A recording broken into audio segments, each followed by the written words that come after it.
Saudara, bagaimana memastikan keberangkatan calon jemaah haji ke Tanah Suci bisa terrealisasi? Kita akan bahas bersama dengan Ketua Komisi 8 DPR RI Yandri Susantos dan juga Ketua Asosiasi Penyelenggara Haji dan Umroh Republik Indonesia Ampuri Firman M. Nur. Selamat malam Pak Firman, selamat malam Pak Yandri. Kita ketemu lagi nih. Assalamualaikum. Waalaikumsalam warahmatullahi wabarakatuh. Pak Yandri, dengar suara saya Pak Yandri? Dengar. Baik, saya ke Pak Yandri dulu. Pak Yandri, biaya haji tahun ini jadi sudah fix naik? Kami di 2 malam membahas intensif walaupun memang sudah hampir 2 bulan kami angsur, termasuk kami kunjungan ke Saudi di Madinah dan Mekah, mengundang terlibat langsung atau tidak langsung pihak Ampuri ini Pak Firman. Kita banyak mendiskusikan haji tahun ini dan alhamdulillah saya langsung memimpin rapat kerja dengan Menteri Agama. Asumsi kita tetapkan yaitu 50% dari kota awal 2019 itu sebesar 110.500 jamaah. Walaupun memang sampai sekarang Saudi belum mengeluarkan kota resmi. Tapi kita dengar bisik-bisiknya kira-kira gitu Mbak. Jadi waktu kami ke Mekah awal puasa, saya sempat 5 hari puasa di sana, ketemu dengan para pihak di sana. Dengan 1 juta jamaah diumumkan oleh Saudi itu, insya Allah Indonesia akan mendapatkan 50% dari kota awal. Nah itu termasuk haji reguler dan haji khusus ya. Nah oleh karena itu kami juga sudah ketok palu untuk biaya haji reguler sebesar Rp39.800.000. Baik. Nah ada selisih memang antara tahun 2019 dengan sekarang sekitar 4.800.000. Tapi itu kami pastikan biaya tambahan itu tidak kami bebankan Rp1 pun kepada calon jamaah haji. Baik. Jadi ini yang mesti disampaikan supaya tidak gerah, tidak resah, dan tidak risau bahwa penambahan ongkos haji itu tidak kami bebankan ke calon jamaah haji. Gitu Mbak. Artinya ada selisih sekitar 4 juta, tapi bagi calon jemaah haji yang lunas tunda tidak perlu khawatir karena tidak akan dibebankan selisih sekitar 4 juta itu kira-kira Pak Yandri ya, betul ya? Betul. Oke. Karena kita tahu mereka nggak mungkin akan kita tambah beban karena ada COVID, sudah lama menunggu. Tapi yang jadi masalah satu lagi Mbak, Apa, Pak? ada pembatasan umur. Oh ya itu dia. Umur itu maksimal 65 tahun. Nah, sudah kita data, yang harusnya berangkat tahun 2020 tertunda. Dan berangkat tahun 2022 ini, itu sudah kita hitung ada sebanyak 50.636 orang yang usianya sama atau di atas 65 tahun. Bagaimana ini juga mereka? sebuah persoalan. Nah, perlu kami sampaikan ke seluruh umat Islam atau calon jamaah haji, ini bukan maunya pemerintah Indonesia, bukan maunya DPR. Ini sudah peraturan dari kerajaan Saudi untuk membatasi umur. Kalau kami berkali kali bahas, tentu kami prioritaskan untuk lansia. Tapi ya ini karena sudah peraturan dari Arab Saudi, tentu kami harus mengacu kepada persiapan sebagaimana yang digariskan oleh Saudi Arabia, gitu Pak. Oke, artinya bagaimana nasib mereka itu yang kemudian ingin mereka nantikan jawabannya? Dikembalikan uangnya atau menunggu tahun depan atau seperti apa Pak? Prinsip kita kalau yang belum berangkat tahun ini, kalau mau ngambil setoran lunas silakan, itu uangnya ada. Kemudian kalau misalkan belum berangkat tahun ini juga, tahun depan kalau tidak ada lagi pembatasan umur, tentu Komisi 8, saya sebagai Ketua Komisi akan memprioritaskan nomor 1 para lansia tadi yang ada umur 65 tahun ke atas. Itu dulu yang kita berangkatkan dan kita habiskan untuk semua ke Tanah Suci. Itu Mbak jaminan kita. Baik, saya ke Pak Firman. Pak Firman, jadi kalau dihitung-hitung ada berapa calon jemaah haji yang masuk daftar tunggu 2020 ini? Ya Mbak Vivi, sebelum saya menjawab, saya ingin menyampaikan apresiasi kepada Kementerian Agama dan Komisi 8 yang telah melakukan ketetapan asumsi jumlah jamaah yang akan berangkat dengan gambaran 1 juta jamaah pada tahun ini. Ini tindakan yang sangat tepat karena kita tidak bisa menunggu saja tanpa ada kepastian. Jadi asumsi ini menjadi tahapan kerja yang menjadi kepastian ke depan dalam pelaksanaan. Memang haji insya Allah akan pasti bisa dilaksanakan karena Saudi sudah memastikan kuotanya 1.150.000 buat domestik internal Saudi dan 850.000 internasional dan termasuk Indonesia. Kami yakin juga ketika asumsi ini ditetapkan oleh Kementerian Agama bersama Komisi 8 atas dasar informasi yang disampaikan oleh Pak Yandri Sari, selaku Ketua Komisi 8, tentu insya Allah akan menjadi target kerja Pak Yandri ya. Dan Ya, ini juga insya insya Allah Allah, bisa Pak Firman. terrealisasi. Siap, siap. Dan jumlahnya Mbak, sebetulnya itu yang perlu kita pahami juga masyarakat, bahwasanya ada 165.000 jamaah yang tertunda keberangkatannya yang telah melunasi pada tahun 2020 yang lalu. Oke. Tentu kalau 110.500 hampir 60 atau 65% yang bisa diberangkatkan. Tapi bagaimanapun yang penting saat ini adalah kita berbahagia selaku umat Islam, bahwasanya akhirnya haji bisa dilaksanakan. Ini yang penting Pak Yandri. Jangan sampai 3 kali berturut-turut haji tidak bisa kita lakukan. Jadi, dan yang kedua adalah perlu kita sadarin bersama, pelaksanaan ibadah haji pada tahun 2022 ini tetap dalam masa pandemi. Ini yang harus kita pahami. Jadi masih ada ketentuan-ketentuan, batasan usia, dan kewajiban vaksinasi. Dan ini Mbak Vivi yang paling perlu kita pahami di antara persiapan, karena tidak kurang dari 2 bulan, bahkan kurang dari 2 bulan. Jamaah kloter pertama harus sudah berangkat. Karena Jadi awal Juni harus vaksinasi berangkat menjadi itu. keniscayaan. Ya, dan berharap dalam 2 bulan ini semua persiapan, kami yakin sekali Komisi 8 dan Kementerian Agama bukan hanya baru mulai menyiapkan, sebetulnya 2 bulan yang lalu sudah bolak-balik tim ke Saudi Arabia untuk melakukan persiapan. Insya Allah dengan waktu tersisa kita bisa melakukan persiapan dengan baik.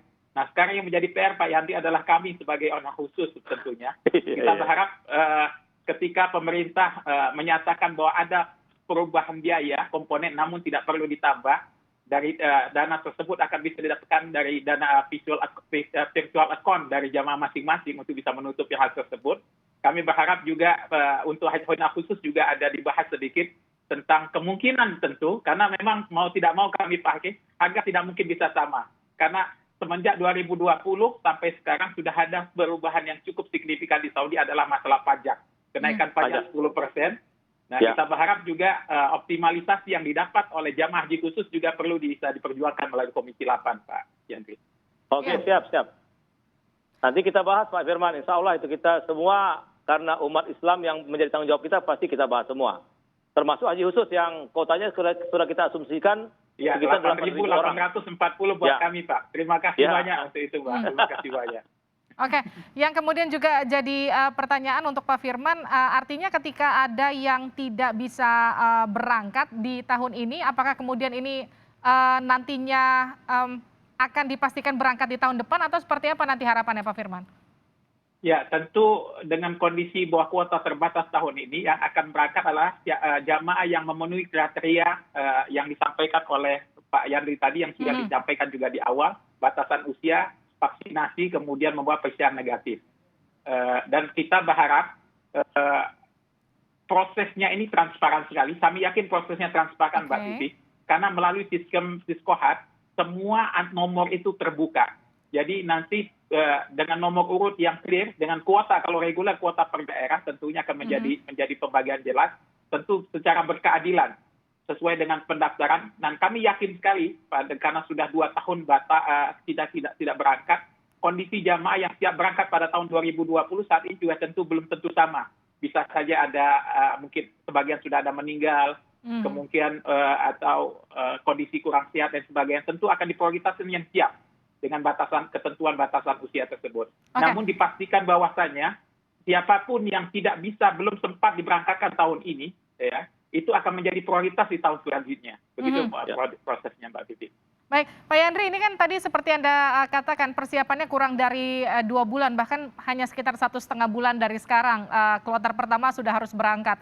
Bagaimana kemudian sosialisasi untuk para jemaah ini? Karena kan adaptasinya banyak, seperti yang tadi juga sudah sempat kita bahas, bahwa ada protokol kesehatan yang harus dipatuhi misalnya.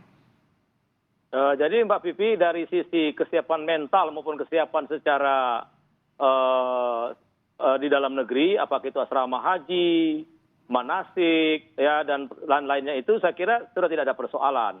Tinggal memang yang saya sampaikan tadi, karena ada pembatasan umur, bukan hanya sekedar kita cut di atas 65 tahun, tapi kan ada juga suaminya umur 67 misalkan, istrinya umur 55 tahun, sama-sama mau berangkat. Nah, sementara suaminya sekarang kan nggak bisa berangkat. Istrinya yang bisa berangkat. Ini yang menjadi, saya sampaikan kemarin ke Pak Dirjen Haji, PHU, Pak Menteri, dan seluruh jajaran Kemenak ini juga tolong dikomunikasikan dengan baik. Bukan maunya kita pembatasan umur ini, sehingga waktu yang masih ada tersisa di bulan Ramadan atau nanti, karena kalau kita hitung memang awal Juni itu kloter pertama sudah berangkat. Nah, termasuk gini Mbak Pipi, karena pembatasan kuota itu hanya 50%, saya juga usulkan kemarin ke pihak Kementerian Agama, apa mungkin embarkasi itu digabung? Karena kan misalkan embarkasi Aceh, kalau dikurangi setengah kan nggak memenuhi syarat. Nanti pesawat berbadan lebar akan ada kekosongan seat atau kursi. Atau misalkan Palembang kalau dikurangi setengah, ya ini yang maksud saya dari sisa waktu ini hal-hal yang teknis ketika Saudi Arabia melakukan peraturan yang tidak bisa kita negokan lagi itu harus kita sesuaikan. Tapi saya yakin dengan tertunda 2 tahun masuk ke 3 tahun ini, saya yakin kita tidak boleh mengatakan tidak bisa, harus bisa, harus siap. Dan ini sebuah kesyukuran bagi kita gitu loh. Jadi tidak ada kata tidak siap. Kami dari Komisi 8, dari Kementerian Agama, baik pun dari jamaah dan seluruh umat Islam ataupun pihak-pihak terkait termasuk pihak Ampuri dan sebagainya, kami hakul yakin ini dengan gegap gempita kami sambut dengan baik dan insya Allah siap dan siap. Gitu loh. Oke, tapi kalau tadi Anda sempat katakan ada penyesuaian imigrasi yang embarkasi, maafnya, yang harus disesuaikan begitu. Bagaimana dengan vaksin, dengan karantina? Ini apakah juga sudah diperhitungkan? Gini, kalau vaksin, insya Allah nggak ada masalah ya. Karena ketika ada wacana keberangkatan tahun 2021, semua jamaah haji itu sudah divaksin. Sudah 2 kali dosis. Kemudian sekarang ada peraturan dari Saudi 72 jam negatif sebelum tiba di Saudi. Itu pun kami bahas kemarin, tidak boleh dibebankan ke jamaah. Itu ditanggung oleh APBN. Nah itu bagi kami keberpihakan ke jamaah begitu. Ya. Jadi ada PCR, itu tidak boleh dibebankan ke calon jamaah. Nah artinya sosialisasi masalah prokes, masalah pembatasan kuota, umur, itu insya Allah selalu kita lakukan. Dan dengan jaringan struktur dari pusat sampai ke tingkat desa melalui penyuluh-penyuluh agama, kami meyakini informasi ini akan secara masif bisa diterima oleh masyarakat. Oke, saya ke Pak Firman. Pak Firman, ada calon jemaah haji yang sudah menunggu lebih dari 2 tahun untuk kemudian berangkat karena memang seharusnya dia berangkat di tahun 2020 kemarin. Bagaimana kemudian harusnya memberikan sosialisasi dan juga pengertian seperti yang tadi Pak Yandri katakan bahwa tidak semuanya bisa berangkat di tahun ini loh? Ya. Tentu informasi tentang batasan usia dan ketentuan ini secara umum apa juga acara yang dilakukan oleh Kompas TV saat ini bagian daripada edukasi kepada masyarakat. Namun kami yakin sekali Kementerian Agama dengan strukturnya sampai ke daerah terpencil bisa menyampaikan langsung kepada jamaah. Dan kami juga sebagai haji khusus dan asosiasi terus menggalakkan anggota kami untuk mempersiapkan secara dokumentasi, mentalitas, informasi dan lain sebagainya kepada seluruh jamaah. Memang akan banyak kendala karena batasan usia ini. Namun insya Allah kita akan sama-sama bisa menjalannya dengan baik. Karena yang perlu kita pahami bersama, saat ini adalah haji setelah 2 tahun tidak ada, baru dibuka masih dalam kondisi pandemi 50%. Tentu semuanya berharap untuk berangkat, tapi penyampaian informasi yang baik, kesadaran yang baik kepada masyarakat semuanya, insya Allah semuanya bisa dilaksanakan sesuai dengan waktunya insya Allah. Dan waktu yang tersisa adalah waktu yang cukup untuk kita bersama mempersiapkan Mbak Vivi keberangkatan haji ini. Dan kami yakin sekali bahwa kita bersama-sama ingin mensukseskan haji tahun 2022 ini. Kita berharap haji dengan 1 juta jamaah tahun ini bisa sukses. Tahun depan sudah kembali normal Pak Yandri. Itu yang kita harapkan. Karena masa tunggunya semakin panjang kalau seandainya kuota masih 50% dari yang diharapkan. Bahkan harapan kita semuanya Indonesia dengan semakin meningkatnya jumlah penduduk kita mendapatkan tambahan kuota, Andri. Kita harapkan karena jatahnya secara ketentuan OKI adalah 1 per mil. Ini kuota 221.000 normal itu sudah sekitar 4 atau 5 tahun yang lalu. Sekarang saya kira bisa bertambah sekitar 10 sampai 20.000 lagi berharap tahun depan. Oke, harapannya seperti itu. Tapi saya ingin sekilas untuk mengingatkan lagi perbincangan kita, artinya Anda calon jemaah haji tidak perlu lagi panik karena selisih biayanya tidak perlu ditambahkan ya Pak Yandri ya. Ini, betul. Iya, ini untuk pemirsa yang kemudian baru saja menonton, selisih biayanya tidak perlu ditambahkan. Tidak perlu ditambahkan lagi.